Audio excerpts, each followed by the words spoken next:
motion be agreed to and give the call to the honourable member for Fowler. Thank you, Mr Speaker.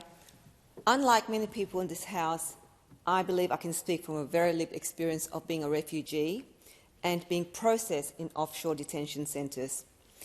I agree with the government that there must be some sort of processing in place for people who are seeking asylum, similar to what I had gone through before I arrived in Australia.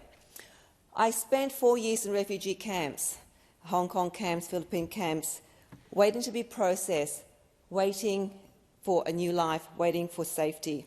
I know too well the hardships of waiting to be processed, sleeping on the floors, sharing rooms with hundreds, if not thousands, of refugees. But we were processed by the UNHCR, and we applied and waited to be accepted to come to Australia. So I know it's not easy. It's a very difficult and challenging issue. But immigration and refugee policies have often been dominated in headlines and been used as political leverage from all sides of politics. However, it's important to remember that behind the headlines of refugees and asylum seekers are lives at stake. There are families, mums, dads and children, like my mum and myself. Now that I represent the diverse electorate of Fowler, I know that many in my community who have gone through the same process, many still have loved ones who have fled Syria, Iraq and Iran, who are eagerly waiting to be processed to this day. I agree with the government's stance that we need to make sure that those who enter our country are legitimate refugees and that we do not encourage people smugglers who are profiteering off desperate people.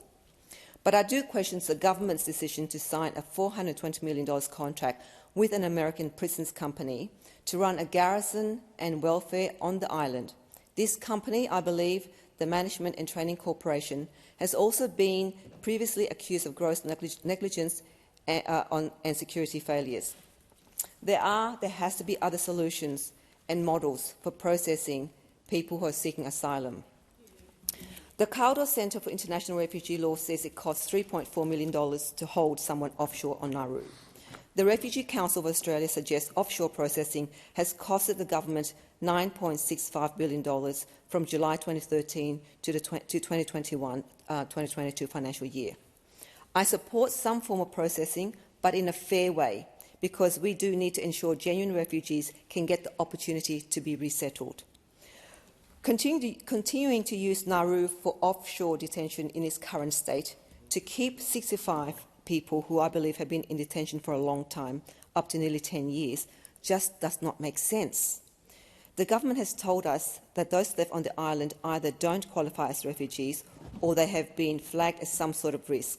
I ask, why then are we still spending millions of dollars to keep them detained by an unscrupulous company? Both sides of politics and all sides of major politics have used refugees and asylum seekers as a scaremongering to our electorates. Refugees like myself have contributed greatly to this society, and I'm here today in this House. The Asylum Seekers Resource Centre reports since 2013 there have been 14 deaths as a result of offshore detention on PNG and Nauru.